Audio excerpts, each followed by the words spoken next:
About 140 million square miles, nearly 71% of the Earth's surface, is the ocean, filled with amazing life, some elegant, some unusual, all beautiful. Now imagine if this beautiful place was taken away, ruined by pollution, litter, by us, humans. This is quickly becoming a reality. However, one place is making its mark. There are many dangers that animals face in the ocean, but thankfully to the Clearwater Marine Aquarium, they're getting a second chance at life. From going out and rescuing the animals to giving them a permanent life home, Clearwater Marine Aquarium has made it their mission to make the ocean a better place for both humans and animals. You might even recognize them from the hit box office movie that was filmed there called Dolphin Tale, about Winter the dolphin. Well, this is the Clearwater Marine Aquarium. We are a working marine animal hospital.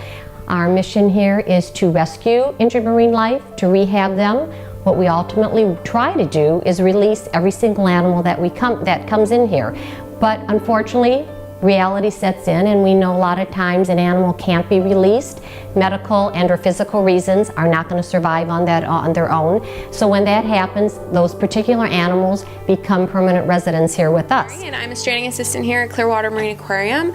We are involved in the rescue, rehabilitation, and release of multiple species that reside here in South Florida, including cetaceans, sea turtles, and North American river otters. And we do oftentimes assist other facilities with the rescue and transport of manatees as well as seabirds. So what we're going to cover right now is a mock stranding of a deceased sea turtle. So we do respond to live and deceased, and when they get a call about a stranded animal, the stranding team goes out to take care of it. When doing a stranding call, it's very important to document everything possible. They take pictures of the animal, write down all of its information like gender and species. Also, they take its measurements and, depending on whether or not it's deceased or injured, help it find its way home. Unfortunately, some animals are just too badly injured or too young to survive on their own in the wild. When this happens, they become a resident animal at the Clearwater Marine Aquarium. There are many different animals that call the aquarium home. Behind me you see Ricky and Lucy. Ricky and Lucy both starred in the movie Dolphin Tale as the role of Rufus. They also starred in the movie Don't Mess with the Zohan with Adam Sandler. Ricky and Lucy are African great white pelicans and were born in captivity. Therefore, they'll be spending the remainder of their lives happily at the Clearwater Marine Aquarium. In this tank behind me you see Nicholas. Nicholas was found beached on Christmas Eve with his mother. Unfortunately, his mother didn't make it, and because he was just a baby, he didn't learn his natural hunting skills, and therefore wouldn't be able to survive in the wild. Nicholas isn't the only dolphin that calls Clearwater Marine Aquarium his home. There's also Winter, Panama, and Hope. Winter, the aquarium's most famous dolphin, was found with her tail wrapped tightly in a crab trap, which caused her to later lose it. Panama, the oldest dolphin, was found beached with severe sunburn. Hope, the newest and youngest dolphin, was found beached with her deceased mother, still trying to nurse. There are also 3 North American river otters that live at the aquarium: Cooper, Oscar, and Wally. Cooper was found in a garage after likely being hit by a car. He had multiple injuries which left his back legs paralyzed. Oscar was found by a dumpster when he was just a baby, too young to learn the survival skills to be let into the wild. Wally was given to the aquarium by someone who thought they could keep him as a pet, but quickly learned he was more responsibility than the average house pet.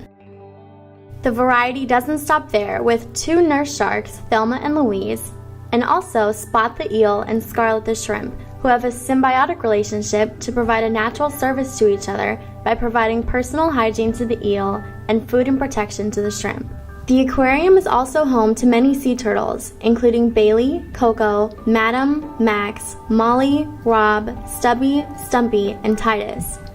Sea turtles face many dangers in the ocean: pollution, boating, hunting, and sharks being just some of them.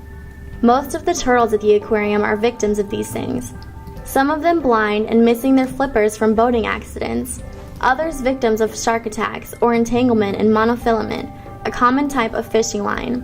One turtle here knows all too well the effects humans have on the ocean.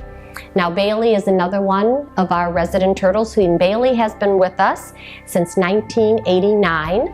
He's a green sea turtle, probably close to 40 years old. And what happened to Bailey is Bailey was caught in a commercial fishing net. And as that net was brought back onto the boat, they tried to remove him from the net. And in that process, he fell and he landed on the back of his shell. And when he landed upside down on it, he damaged his spinal cord and he is actually paralyzed in his rear two flippers. And he also has that buoyancy issue where his back end tends to float up. Bailey and her story are a perfect example of the purpose of the Clearwater Marine Aquarium. The aquarium tries to help marine life when they're in need, but the animals need your help as well. What you do, and more importantly, what you can do, makes all the difference. So we're here to educate what it is that we do in the environment, whether it's messing things up or taking animals out of their environment when they shouldn't be. And that's how they end up here, and that's what we want to make sure people understand more about. There are lots of things you can do to help the animals and your environment. On the beach, avoid bringing plastics. Animals can eat it, making them sick, or get entangled in it, causing injury or even death. The ocean and its shore is home to millions of incredible creatures, and it's fun to observe them, but do it from a distance. Try not to disturb them for your safety and theirs. Also, if you see one entangled or in danger, contact someone like a lifeguard or wildlife rehabilitator to help. On the water, practice catch and release when fishing. Try to handle your fish as little as possible and always release them afterwards to preserve their species. Don't leave your fishing line behind.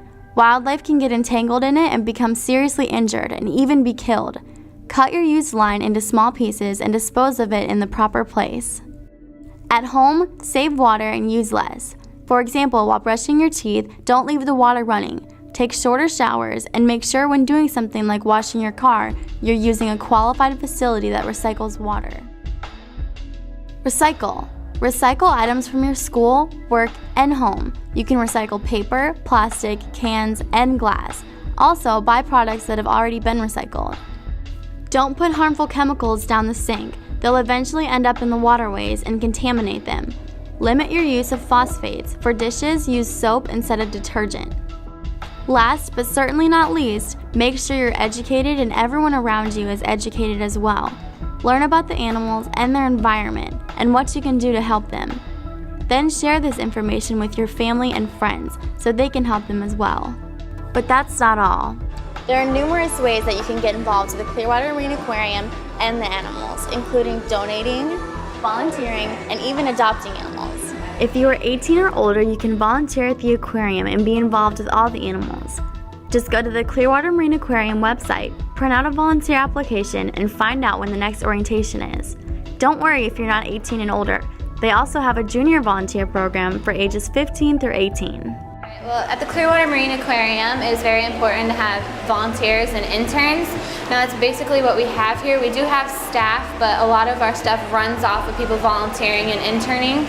Now, the difference between a volunteer and an intern, interns are committed to 500 hours in like 4-month period, and they're here 5 days a week, all day long.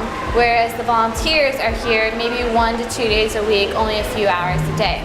If you're a full-time or part-time college student and looking to be an intern, there are many different areas you can get involved in. This will benefit your education and ultimately your career. You can also go to the Marine Aquarium's website to find out more about what you need. You can also go to the website to donate to the Animal Care Fund. It takes about $40,000 in 1 year to provide the necessary care to just one healthy dolphin.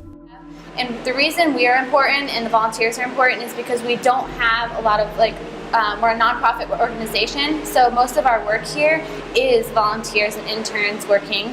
So that's how our program runs. There are numerous dangers to our oceans and the wonderful life inside of it. However, the Clearwater Marine Aquarium is doing its part to give them another chance and make a difference. Now it's time for us to do the same. So get out, educate yourself, educate others, make a change, and make it count. After all, it could save a life.